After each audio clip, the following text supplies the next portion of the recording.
Hi, I'm Tory Folliard. Welcome to the Artist Project series. This is a series of creative projects that you can make in your home. In the first episode, we feature Wisconsin painter Katie Musolff. She's a very successful still life artist who in this series is working in watercolor. Katie is an astute observer of nature. She likes to work from direct observation, painting the plant and animal specimens that she finds near her home. She artfully composes these bits of nature into beautiful arrangements from which she makes her award-winning watercolors. We wish you success with your art project, and we look forward to hearing how you're doing. Hey there, this is Katie Musolff talking to you from my home studio, painting at home via quarantine, even though this is what I would be doing anyway, but now you can see a little bit. So what I thought I would do, set up something very, very simple and show you how I'm walking through myself through a painting. I'm trying to use things that you would have at home potentially. We're going to be working with eggs. So I grabbed a nice brown one out of the fridge, some clean water, some scotch tape, pencil, eraser, one brush. I think I have a size 6 here, but you can do with you what you want as long as it comes to a nice point. And I'm giving you guys a very limited palette. So I think we have burnt sienna, yellow ochre, any sort of a yellow. I think I have lemon here, Viridian green, and French ultramarine blue. Essentially just nothing too bright, no oranges, no bright reds. I think I mainly used the burnt sienna, the yellow ochre, and the green and blue. I don't think I hardly used yellow, but I don't know what color eggs you guys have at home. If it's just a white one, you might find yourself using another palette. So, first things first. Oh, and of course, watercolor paper. This is one thing I'm not gonna skimp on, you guys. I use 300-pound watercolor paper. It's expensive, it's very thick, it's Arches cold press, and if you have 90 or 140-pound at home, because that's what your kid uses, go right ahead, go bonkers, but be very patient with yourself. You have to let the thinner paper dry completely 100% before you add another layer. So it just takes more time and gets people irritated when they have to wait because people aren't good at waiting. So that's the one thing. I just use very thick paper, again, 300-pound Arches. So I'm not skimping on that for you guys. Too bad. I'm using my good paper. Okay, so you'll see with my egg here, I scotch tape it to the paper. You don't want your egg rolling off your table. You can hard boil it and maybe prevent some mess, but mine's raw. So a lot of scotch tape to hold it in place. Don't be shy. You see the palette light out there, kind of rainbow, very muted rainbow color. So we'll get started. All right, so now that your egg is taped down securely and you've got your palette all out, water is clean. Oh, did I mention the red wine previously in the picture when we started off? White's probably better if you're going to drink during this, because if you spill it, it won't be as bad. I didn't have white open, so red it is. Okay, so first things first, take your pencil. I have it all drawn out, and I drew this kind of heavy-handed so you guys could see it a little better. You'll see I'll have to tackle that later, because I have to undo that. But for your sake, I did it rather dark. I would highly recommend drawing this as light as you possibly can. Drawing the egg is probably going to be your most frustrating part. They're just so incredibly simple as far as forms, and as I learned from a good teacher of mine, simple does not mean easy, and easy does not mean simple. Simple is a very, very hard thing to do. Just take your time. It doesn't have to be perfect. Don't kill yourself over this. We all know what an egg looks like if yours is a little funny or lopsided. and you're frustrated, just proceed, go ahead and get to painting if you hit a wall. So the first layer I put down was one layer of the ochre, and then let that dry. Put a layer of the blue over.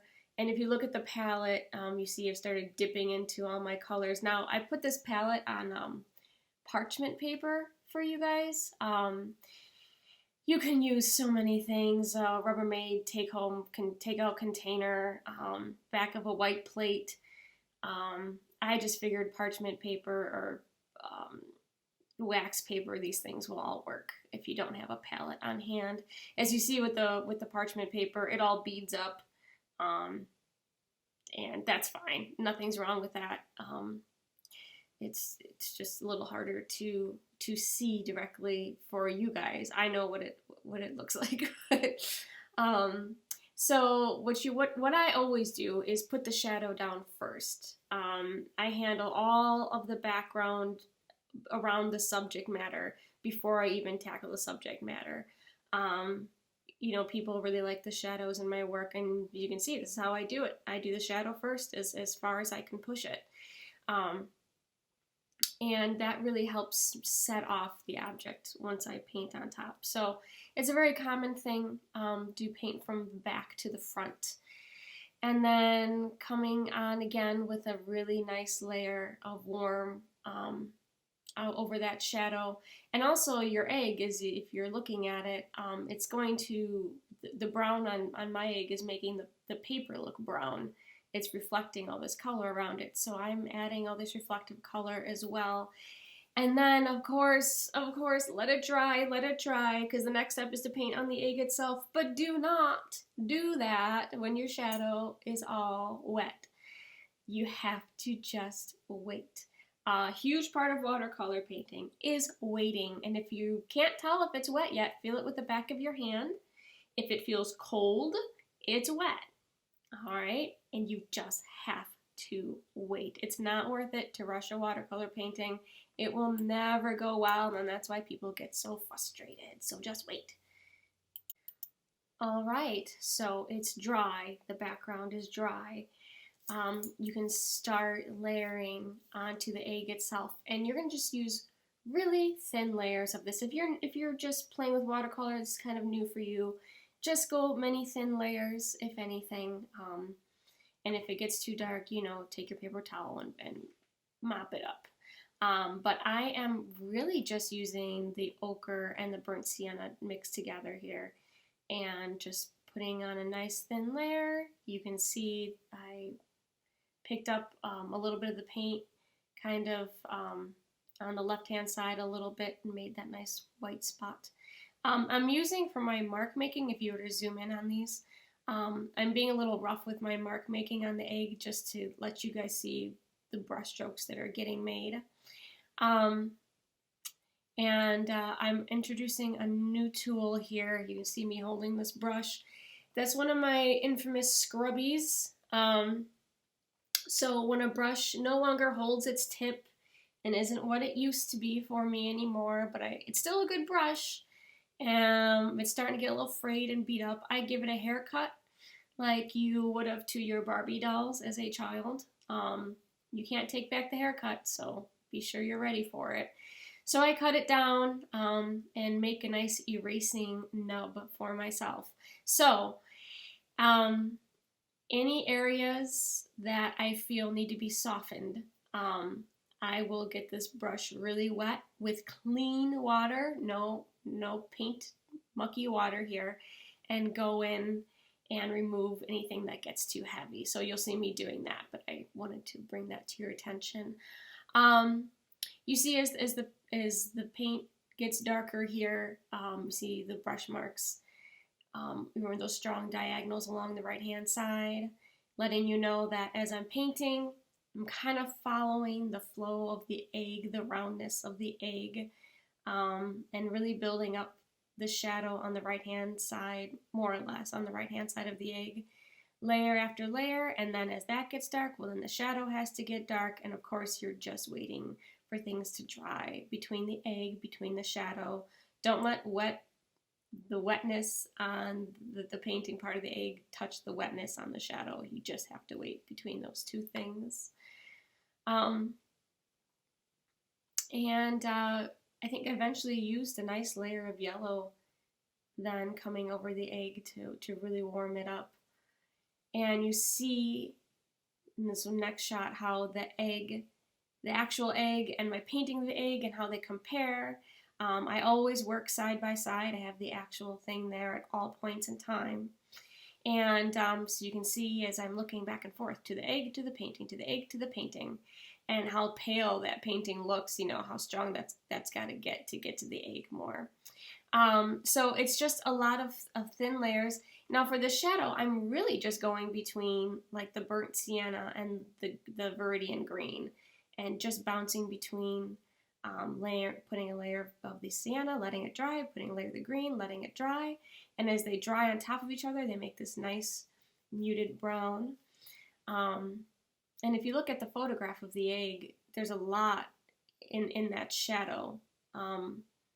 Right when it gets up next to that egg, on the bottom of the egg on the right hand side, it's real nice and deep. That's called the core of the shadow. And as it fuzzes out towards the right, it kind of changes colors, looks a little more green or yellow. It all depends. These photographs don't really portray what my eye sees exactly, but it's close. So I'm using lots of little dashes on my brush, lots of just little cross-hatching marks to get this to happen. And as you can see, my pencil is looking more and more heavy. You can definitely see the drawing through this. And that's not usually how I work. So the leaving the drawing heavy for the benefit of you guys is now starting to be a pain in the butt. Because especially when you look at the photograph of the egg, the actual egg on the left-hand side of the egg, where there is no shadow, oh, that's so nice and soft and fuzzy. And there's no hard edge there. And look at my pencil mark. It's all hard and not how I'm communicating it. So we're going to have to do something about that. So what we're going to do about that now, again, I'm going to sound like a broken record here, but before you try to fuzz out any edges or get rid of pencil marks, this thing has to be completely dry. Not kind of dry, not close enough dry. Dry. So you know what, if you have to go to the bathroom now, or you need to go get more wine, or you need to yell at your kids because they're being way too loud, now's the time to go do something like that. Walk away, let it dry. Just don't push it, because if it's wet at all, you will just smear everything and you'll need a lot more alcohol. So just let it dry. Just walk away. Come back. Touch it with the back of your hand. Oh, it's totally dry. No question. Great. All right. Well, now you're going to take that nice eraser I had out at the beginning, and you're just going to run over that whole thing and just erase. Get rid of all those pencil marks. And then you're thinking, wait a minute. They're not all leaving. Some of them are just staying there. They're stuck underneath the paint. Yeah, that happens. That's what happens when you leave your marks on there too long. I did that for you guys so you could see the drawing. And as you can see, now on the right-hand side, down by that nice core shadow where the dark part of the egg meets the dark part of the shadow, there's a big old thick line down there, and that's not erasing at all. So I've got to take my scrubby and do some surgery. So like I said, you're going to take that scrubby brush and you're going to get some clean water on it and just lightly go in there, a little circular motion, and lighten up whatever you think needs to get out of there. And just do a little section at a time. And as it goes along, take a paper towel, pick up the paint, you know, that you're loosening up now, and just do it very carefully, very slow. And once you have picked up anything that you didn't want there anymore or lightened it up, you know, dab it all dry with a paper towel. And again, you're going to have to let this guy dry. That's just how it is before you go in and correct anything.